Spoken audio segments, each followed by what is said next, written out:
Book II. Of the Meditations of the Emperor Marcus Aurelius Antoninus. The Meditations of the Emperor Marcus Aurelius Antoninus, by Marcus Aurelius. Translated by George Chrystal, 1888–1944. Book II. Say this to yourself in the morning: To-day I shall have to do with meddlers, with the ungrateful, with the insolent, with the crafty, with the envious and the selfish. All these vices have beset them, because they know not what is good and what is evil. But I have considered the nature of the good, and found it beautiful. I have beheld the nature of the bad, and found it ugly. I also understand the nature of the evildoer, and know that he is my brother, not because he shares with me the same blood or the same seed, but because he is a partaker of the same mind, and of the same portion of immortality. I therefore cannot be hurt by any of these, since none of them can involve me in any baseness. I cannot be angry with my brother, or sever myself from him, for we are made by nature for mutual assistance, like the feet, the hands, the eyelids, the upper and lower rows of teeth. It is against nature for men to oppose each other, and what else is anger and aversion? All that I am is either flesh, breath, or the ruling part. Cast your books from you. Distract yourself no more, for you have not the right to do so.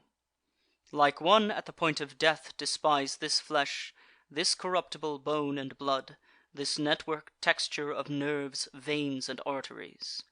Consider, too, what breath is: mere air, and that always changing, expelled and inhaled again every moment. The third is the ruling part.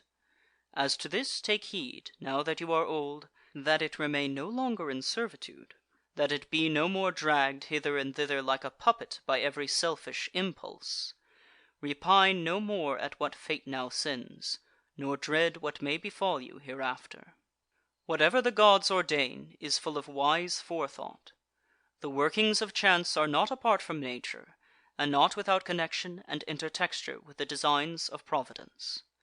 Providence is the source of all things, and, besides, there is necessity, and the utility of the universe, of which you are a part.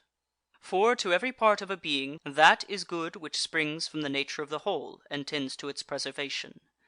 Now the order of nature is preserved in the changes of the elements, just as it is in the changes of things that are compound. Let this suffice you, and be your creed unchangeable.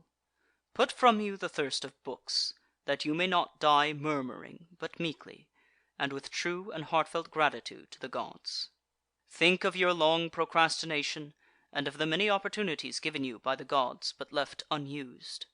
Surely it is high time to understand the universe of which you are a part, and the ruler of that universe, of whom you are an emanation; that a limit is set to your days, which, if you use them not for your enlightenment, will depart, as you yourself will, and return no more. Hourly and earnestly strive, as a Roman and a man, to do what falls to your hand with perfect unaffected dignity, with kindliness, freedom, and justice, and free your soul from every other imagination. This you will accomplish if you perform each action as if it were your last, without wilfulness, or any passionate aversion to what reason approves, without hypocrisy or selfishness, or discontent with the decrees of Providence. You see how few things it is necessary to master, in order that a man may live a smooth-flowing, God-fearing life. For of him that holds to these principles the gods require no more. Go on, O my soul, to affront and dishonour thyself. The time that remains to honour thyself will not be long. Short is the life of every man, and thine is almost spent, spent not honouring thyself, but seeking thy happiness in the souls of other men. Cares from without distract you. Take leisure, then, to add some good thing to your knowledge. Have done with vacillation, and avoid the other error. For triflers, too, are they who, by their activities, weary themselves in life, and have no settled aim to which they may direct, once and for all, their every desire and project. Seldom are any found unhappy from not observing what is in the minds of others. But such as observe not well the stirrings of their own souls must of necessity be unhappy. Remember always what the nature of the universe is, what your own nature is, and how these are related, the one to the other. Remember what part your qualities are of the qualities of the whole, and that no man can prevent you from speaking and acting always in accordance with that nature of which you are a part. In comparing crimes together, as, according to the common idea, they may be compared, Theophrastus makes the true philosophical distinction, that those committed from motives of pleasure are more heinous than those which are due to passion. For he who is a prey to passion is clearly turned away from reason by some spasm and convulsion that takes him unawares. But he who sins from desire is conquered by pleasure, and so seems more incontinent and more effeminate in his vice. Justly then, and in a truly philosophical spirit, he says that sin, for pleasure's sake, is more wicked than sin which is due to pain. For the latter sinner was sinned against, and so driven to passion by his wrongs, while the former set out to sin of his own motion, and was led into ill doing by his own lust. Do every deed, speak every word, think every thought, in the knowledge that you may end your days any moment. To depart from men, if there be really gods, is nothing terrible. The gods could bring no evil thing upon you.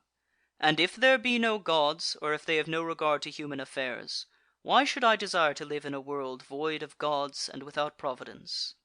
But gods there are, and assuredly they regard human affairs, and they have put it wholly in man's power that he should not fall into what is truly evil. And of other things, had any been bad, they would have made provision also, that man should have the power to avoid them altogether. For how can that make a man's life worse which does not corrupt the man himself? Presiding nature could not, in ignorance or in knowledge impotent, have omitted to prevent or rectify these things. She could not fail us so completely, that, either from want of power or want of skill, good and evil should happen promiscuously to good men and to bad alike.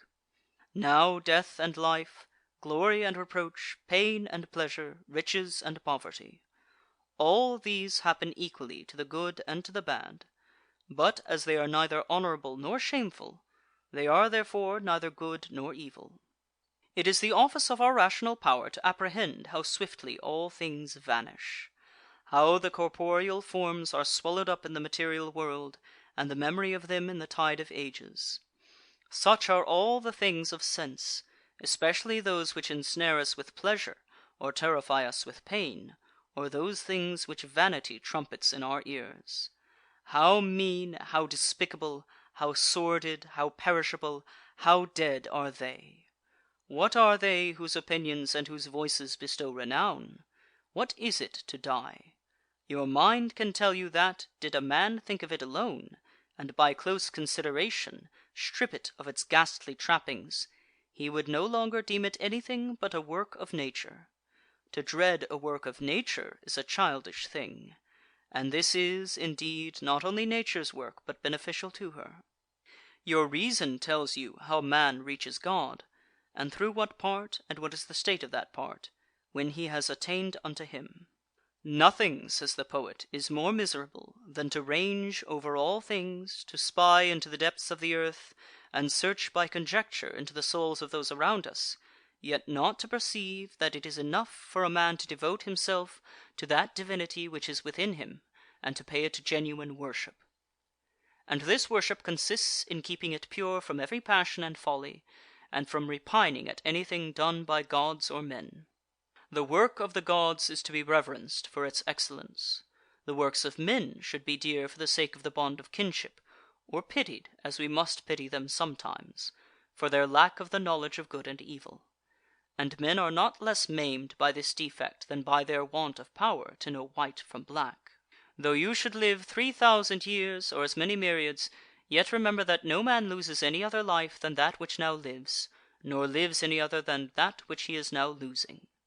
The longest and the shortest lives come to one effect. The present moment is the same for all men, and their loss therefore is equal, for it is clear that what they lose in death is but a fleeting instant of time. No man can lose either the past or the future, For how can a man be deprived of what he has not? These two things then are to be remembered. First, that all things recur in cycles, and are the same from everlasting, and that therefore it matters nothing whether a man shall contemplate these same things for 100 years, or for 200, or for an infinite stretch of time. And secondly, that he who lives longest, and he who dies soonest, have an equal loss in death. The present moment is all of which either is deprived, since that is all he has. No man can be robbed of that which he has not. Beyond opinion there is nothing. The objections to the saying of Monimus the Cynic are obvious, but obvious also is the utility of what he said, if one accept his pleasantry as far as truth will warrant it. Man's soul dishonours itself, firstly and chiefly, when it does all it can to become an excrescence, and as it were an abscess on the universe. To fret against any particular event is to revolt against the general law of nature, which comprehends the order of all events whatsoever. Again, it is dishonour for the soul when it has aversion to any man, and opposes him with intention to hurt him, as wrathful men do. Thirdly, it affronts itself when conquered by pleasure or pain. Fourthly, when it does or says anything hypocritically, feignedly, or falsely. Fifthly, when it does not direct to some proper end all its desires and actions, but exerts them inconsiderately and without understanding. For even the smallest things should be referred to the end, and the end of rational beings is to follow the order and law of the venerable state and polity which comprehends them all.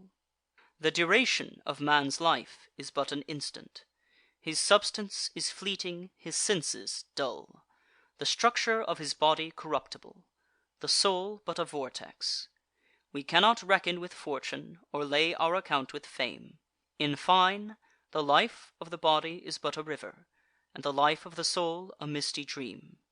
Existence is a warfare, and a journey in a strange land, and the end of fame is to be forgotten. What then avails to guide us? One thing, and one alone: philosophy.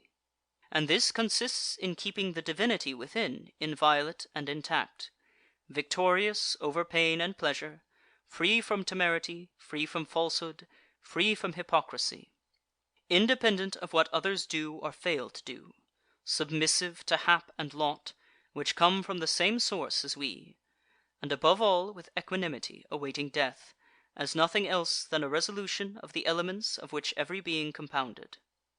And if in their successive interchanges no harm befall the elements, why should one suspect any in the change and dissolution of the whole? It is natural, and nothing natural can be evil. At Carnuntum. End of Book 2.